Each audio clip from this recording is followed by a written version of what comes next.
Good evening, this is Tamod Fernando bringing you the news roundup.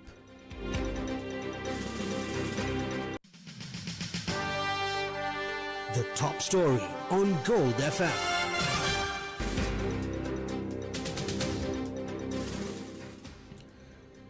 President Anura Kumar Dissanayake said that LP gas required for March is available and another shipment of 33,000 metric tons are expected within 2 days. In a special briefing to the media, the president said that permits will be issued temporarily to entities with USD denominated businesses and fuel will be provided to the tourism sector via those entities. Meanwhile, Minister of Energy Kumar Jayakodi stated in Parliament today that power cuts may be implemented in the future if necessary amid the ongoing fuel crisis. He made the statement while responding to a question raised by opposition leader Sajith Premadasa. Meanwhile, taking the current situation into account and the decision to declare Wednesdays as a government holiday, a decision has also been made not to convene Parliament.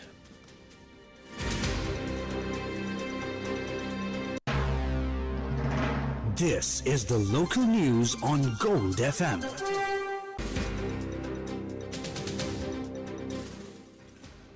Chairman of the Ceylon Petroleum Corporation DJ Rajakaruna stated that the fuel quota issued under the QR code system expires at midnight every Saturday and is refreshed on Sunday. He also revealed that a fuel shipment carrying 37,000 metric tons of petrol and diesel is scheduled to arrive in Sri Lanka today. In addition, another fuel vessel transporting 37,000 metric tons of diesel is expected to arrive on the 28th and 29th of this month, further strengthening fuel supplies in the country. The chairman further noted that technical issues related to the QR code system have now been resolved. Meanwhile, long queues were once again observed today near fuel stations in many parts of the island, including Colombo. In this context, Hero News correspondents reported that a number of fuel stations remain closed due to delays in receiving ordered fuel stocks. Meanwhile, public transport services will also be limited every Wednesday starting tomorrow as part of measures to manage the ongoing fuel crisis. This was said by Cabinet spokesperson Nalinda Jayadisa. Amid the ongoing fuel crisis, the Ministry of Education issued a set of guidelines to school principals regarding the continuation of daily administrative and academic activities. According to the ministry, educational trips involving students and vehicle parades that consume high amounts of fuel have been temporarily suspended. In addition, schools have been instructed to conduct events using minimal fuel resources. The ministry further stated that schools will operate only 4 days a week, with Wednesdays treated as a holiday. On that day, students are to be provided with assignments and exercises for self-study at home. Meanwhile, all government-approved private schools and preschools will also remain closed tomorrow. Further, tuition classes are prohibited on Wednesdays and all international schools, private higher education institutions and vocational training centers across the island are advised to remain closed every Wednesday. Separately, the Ministry of Public Administration, Provincial Councils and Local Government has also issued a new circular regarding the functioning of government offices. According to the circular, duties that fall on Wednesdays should be carried out on Tuesdays due to the weekly closure. However, if the head of an institution decides that certain officers are required to work on a Wednesday, they may be called for duty. In such cases, no additional payments such as holiday pay, overtime or compensatory leave will be granted. The circular also states that in case of urgent requirements, officials may be called to work on Saturdays, Sundays or public holidays if deemed necessary by the head of the institution. The government released the official list of auspicious times for this year's Sinhala and Tamil New Year, prepared following a consensus among experts. The New Year officially dawns at 9:32 am on Tuesday, the 14th of April, following a period of religious observance known as the Punya Kalaya. Key rituals on Tuesday include the lighting of the hearth at 10:51 am and the first meal and transactions at 12:06 pm. Anointing of oil takes place on Wednesday morning, while specific departure times for work move to Friday and the following Monday.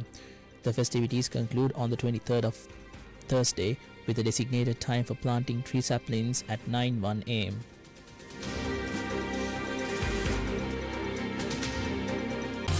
Now for some news in brief.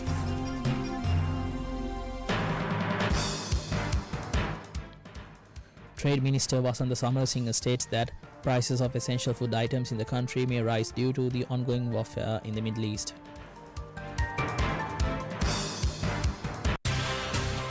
The business news on Gold FM.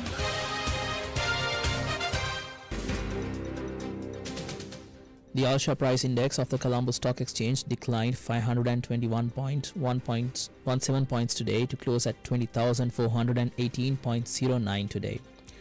The S&P SL20 index also declined 123.94 points to close at 5,760.99.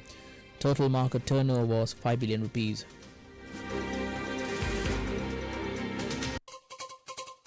International news on Gold FM.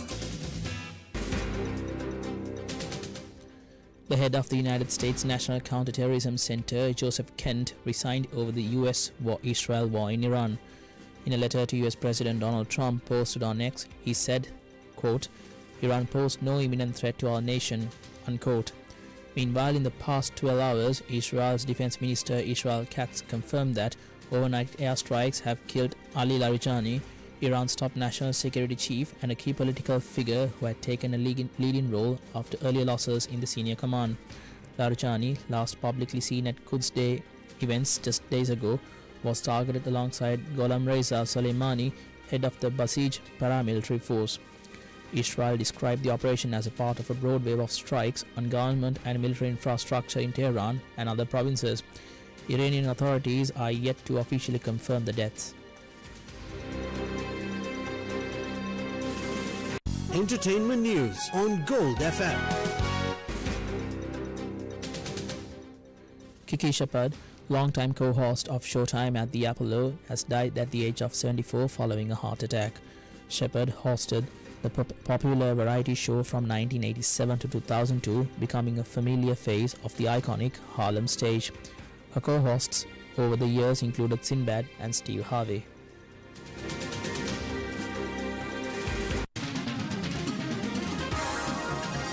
Sports news on Gold FM. The Emirates Sevens Asia Rugby Clubs Cup expanded its roster to include a women's competition for the upcoming tournament in Colombo. Organisers confirmed the event, set for 4th and 5th of July this year, now features 8 men's and 8 women's club sides. Selection for these positions rests on the rankings of the top 12 unions within the Asia Rugby Emirates 7 series. That's it from the news roundup. Have a good night.